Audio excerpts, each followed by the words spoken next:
അന്ന് എപ്പോഴാ 10-40 കൊല്ലം മുമ്പത്തെ കാര്യമാട്ടോ പറയണം. അന്ന് ജാതി ഭയങ്കര പ്രശ്നമാണ്. അപ്പോൾ അച്ഛൻ്റെ തൊട്ട് താഴെയുള്ള ജാതി അമ്മ. അച്ഛൻ മാല കെട്ടുന്ന വാരസ്യമായിരുന്നൊക്കെ നമ്പീശൻ എന്ന് പറയും. അച്ഛൻ ആ ജാതിയായിരുന്നു, അമ്മ അതിൻ്റെ താഴെയായിരുന്നു. അപ്പം അതൊക്കെ അന്ന് ഭയങ്കര പ്രശ്നമാണ്, കെട്ടാൻ പാടില്ല എന്നൊക്കെ. പക്ഷെ അമ്മ രജിസ്റ്റർ മാരേജ് ചെയ്തതാട്ടോ. ശരി, അതിന്റെ കടലാസൊക്കെ ഇപ്പോഴും ഉണ്ട്. പിന്നീട് അവർ കോണ്ടാക്ട് ചെയ്തില്ല, അമ്മയുടെ ഫാമിലി ഒന്നും? ഇല്ല, അവർക്ക് അത് ഇല്ല. അവർക്ക് ഭയങ്കര ഇല്ല സ്നേഹിച്ചു പോവാന്ന് പറഞ്ഞാൽ അന്ന് ഭയങ്കര തെറ്റാണ്. എന്നുവെച്ചാൽ അമ്മയുടെ വീട്ടുകാരും അമ്മേനെ കല്യാണം കഴിച്ച് കൊടുക്കണം എന്നുള്ള ഒരു മനസ്സും ഉണ്ടായിരുന്നില്ല.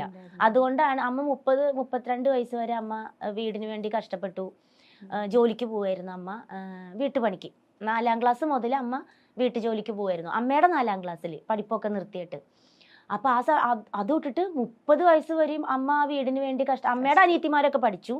അവരൊക്കെ പഠിച്ച് ബോംബെയിലൊക്കെ ജോലിയായി, അവരൊക്കെ സെറ്റിൽഡായി. അവരുടെ അമ്മയുടെ അനിയത്തിമാർക്കടക്കം കല്യാണം ആലോചിച്ച് തുടങ്ങി. അപ്പോഴും അമ്മ പണിക്ക് പോയിക്കൊണ്ടിരിക്കുക. അമ്മേനെന്നാ കല്യാണം കഴിച്ചു വിടണമെന്നോ അങ്ങനെയൊന്നും ഒരു ചിന്തയുമില്ല.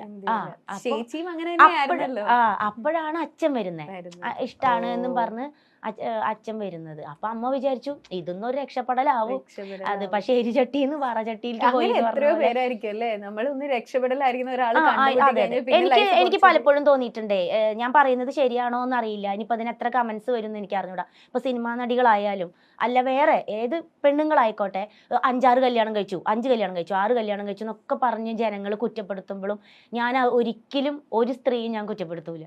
എന്താണെന്നറിയോ, ഒരാൾ ഉപേക്ഷിച്ചു, ഓക്കെ, ഇവര് വിചാരിക്കുന്നത് അടുത്ത ആള് നമ്മളെ സ്നേഹിക്കുമ്പോൾ ഇയാള് നമ്മളെ നോക്കുമായിരിക്കും.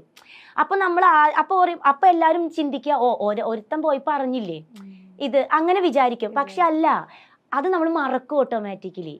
ഒരാൾ പുതിയത് വരുമ്പോൾ നമ്മൾ വിചാരിക്കും ഇയാളെങ്കിലും നോക്കുമായിരിക്കും എന്ന് വിചാരിച്ചാണ് നമ്മൾ. അല്ലാണ്ട് ഒരു പെണ്ണും 5-6 ബന്ധം ഇഷ്ടപ്പെടുന്നവരായിരിക്കാൻ വഴിയില്ലല്ലോ, ഒരിക്കലും അല്ല. എനിക്ക് തോന്നുന്നത് ഒരുവിധ എല്ലാ പെണ്ണുങ്ങളും ഒരാളിൽ ഒതുങ്ങണം എന്ന് ആഗ്രഹിക്കുന്നവർ തന്നെയാണ്. പക്ഷെ ഈ വരുന്നവര് നമ്മള് ചതിക്കുകയാണെങ്കിൽ നമുക്ക് എന്ത് ചെയ്യാൻ പറ്റും? ഏറ്റവും വലിയ എക്സാമ്പിൾ ആണല്ലോ എന്റെ അമ്മ. പക്ഷെ അമ്മ പിന്നെ അച്ഛൻ്റെ അങ്ങനെ ഒരു ഇത് കിട്ടിയപ്പോ അമ്മ തീർന്ന്. അപ്പൊ ഞാൻ അമ്മയുടെ അടുത്ത് ചോദിക്കുകയും ചെയ്തിട്ടുണ്ട്, അമ്മ അച്ഛൻ ഇങ്ങനെ ഇട്ടിട്ട് പോയപ്പോ അമ്മയ്ക്ക് എന്താ തോന്നിയേ എന്ന് ഞാൻ ചോദിച്ചു. അപ്പൊ അമ്മ എൻ്റെ അടുത്ത് പറഞ്ഞത്, അച്ഛൻ പോയി, അതായത് പോലീസുകാരെ അമ്മോട് പറയണേ ഇനിയിപ്പൊ അയാൾ വരും തോന്നുന്നില്ല രാധേ, കൊറേ അന്വേഷിച്ചു കിട്ടാ ഒരു വഴിയില്ല. അന്ന് ഫോണൊന്നും ഇല്ലല്ലോ. അപ്പൊ രാധ ഇനിയിപ്പോ മോളെ നോക്കി ഇരിക്കുകയായിരിക്കും നല്ലത്, ഇനിയിപ്പോ അയാൾ ഇനി തിരിച്ചു വരും എന്ന് തോന്നണില്ല. അപ്പൊ പോലീസുകാർക്ക് മനസ്സിലായി തോന്നുന്നു അയാൾ എവിടെയോ കല്യാണം കഴിച്ച് സെറ്റിൽഡ് ആയി എന്നുള്ളത്. അത് അമ്മയോട് പറയാനൊരു ബുദ്ധിമുട്ടായിട്ടാണോ എന്തോ അങ്ങനെ പറഞ്ഞു. അപ്പൊ അമ്മ പറഞ്ഞു, എനിക്കിങ്ങനെ അച്ഛൻ പോയി അങ്ങോട്ട് പോലീസുകാരും അടുത്തുള്ളവരും അങ്ങനെയൊക്കെ ഉപേക്ഷിച്ച് പോയതാണ് എന്നാണ്. അപ്പൊ അമ്മ പറഞ്ഞു, എൻ്റെ അങ്ങനെ തലയ്ക്ക് അടി കിട്ടിയ പോലെയാ തോന്നിയത്. അമ്മ പറഞ്ഞു, കരഞ്ഞു, കരഞ്ഞു, പിന്നെ ഞാൻ കരഞ്ഞിട്ടില്ല എന്ന് പറഞ്ഞു. അപ്പൊ അമ്മയ്ക്ക് അമ്മയുടെ ലൈഫിൽ അച്ഛൻ പോയതാണ് ഏറ്റവും വലിയ ട്രാജഡി. ഇനി ആര് മരിച്ചാലും ആവില്ല. അതാണ്, അതായത് ഒരാളെ വിശ്വസിച്ച് നമ്മൾ പോരല്ലേ, അയാള് ജീവിതകാലം മുഴുവൻ ഗർഭിണിയായിട്ട് പോണതല്ലേ. അപ്പൊ മേ ബി അമ്മയുടെ ഉള്ളില് അതായിരിക്കും ഏറ്റവും വലിയ മരണം. അതാണ് അമ്മയ്ക്ക് ബാക്കിയെല്ലാം ഇനി എന്ത്. അമ്മ ഏറ്റവും നന്നായി വിചാരിച്ചത് അച്ഛനല്ലേ. അതാണ് കേട്ടോ അമ്മ എന്നോട് പറഞ്ഞത്, ഇതാണോ അത്ര വലിയ കാര്യം, ഒരാൾ മരിച്ചു എന്ന് പറഞ്ഞപ്പോ.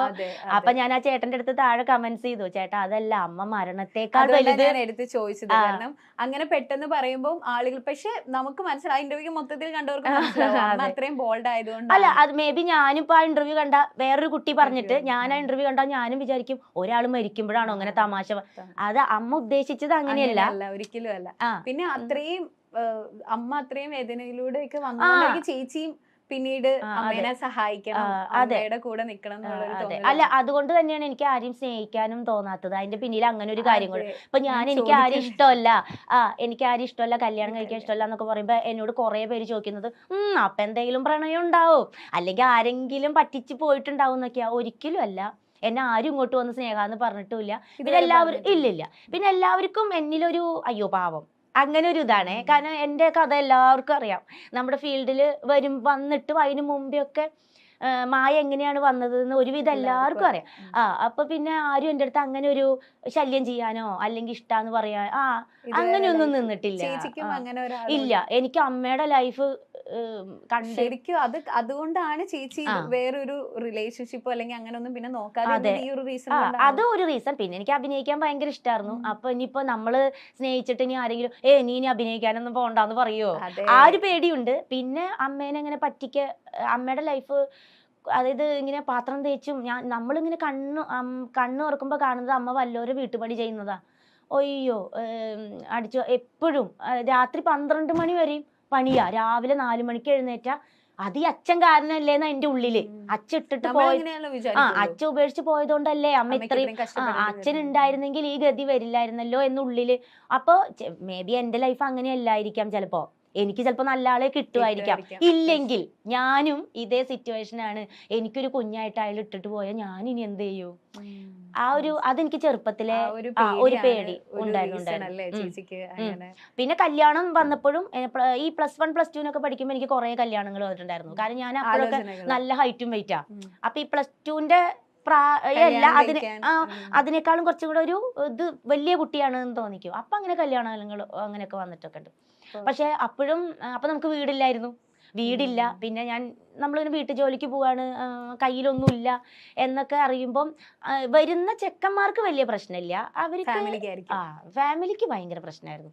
വീടില്ലാത്തതും പിന്നെ അമ്മ മാത്രമേ ഉള്ളൂ, അതും അവർക്ക് ഭയങ്കര ഒരു ബുദ്ധിമുട്ടായിരുന്നു. പിന്നെ അതിനോടൊരു ഇത് അങ്ങ് പോയി. മുമ്പേ എനിക്ക് കല്യാണത്തിനോട് വലിയ താല്പര്യം ഉണ്ടായിരുന്നില്ല. അത് വേറൊന്നുമില്ല, കല്യാണങ്ങൾ എനിക്ക് ഭയങ്കര ഇഷ്ടാ, പ്രണയം ഭയങ്കര ഇഷ്ടാ. പക്ഷെ എന്റെ ഉള്ളില് ഇട്ടിട്ട് പോവോ എന്റെ ഉള്ളില് അത് നല്ലോണം ഉണ്ടായിരുന്നു. കാരണം അമ്മ അനുഭവിക്കുന്നത് നമ്മളല്ലേ കാണുന്നേ. അത് ഭയങ്കര. പിന്നെ എവിടെ ചെന്നാലും അച്ഛനില്ലേ ഈ ചോദ്യാണ്. അപ്പൊ അച്ഛൻ എന്ത് പറ്റി? അപ്പൊ നമുക്ക് മരിച്ചു എന്ന് പറയാൻ നമുക്കൊരു ബുദ്ധിമുട്ടാ. അപ്പൊ നമ്മള് പറയും ഇല്ല അച്ഛൻ ഉപേക്ഷിച്ചു. അതെന്താ ഉപേക്ഷിച്ചേ? ഇത് നിക്കില്ലല്ലോ, അതെന്താ പറ്റി അങ്ങനെ ഉപേക്ഷിച്ചേ? അതെന്താ കാര്യം? അങ്ങനെ അപ്പൊ പിന്നെ അന്വേഷിച്ചില്ലേ? ഇങ്ങനെയുള്ള പിന്നെ ഒരു കുട്ടീനെയും കൊണ്ട് ഒരു സ്ത്രീ നടക്കുമ്പോഴുള്ള കുറെ അന്നത്തെ കാലഘട്ടത്തിൽ കുറെ കളിയാക്കലുകളും എങ്ങനെ ഉണ്ടായതാവോ അങ്ങനെയുള്ളവരെ പറയുന്നവര് വരെ ഉണ്ടായിരുന്നു. വാടകയ്ക്ക് സ്ഥലം കിട്ടാൻ ബുദ്ധിമുട്ട്, കാരണം ഒരു കൊച്ചിനെയും പിടിച്ച് ഒരു സ്ത്രീ വരുമ്പോഴേ അത് എന്ത് സ്ത്രീയാന്ന് അവിടെ ഉള്ളവർക്ക് അറിയില്ലല്ലോ, അത് എന്തിൽപ്പെട്ട സ്ത്രീയാണ്. അപ്പൊ എല്ലാവർക്കും വീട് തരാൻ, ഫാമിലി ആണെങ്കിൽ വീട് തരാം,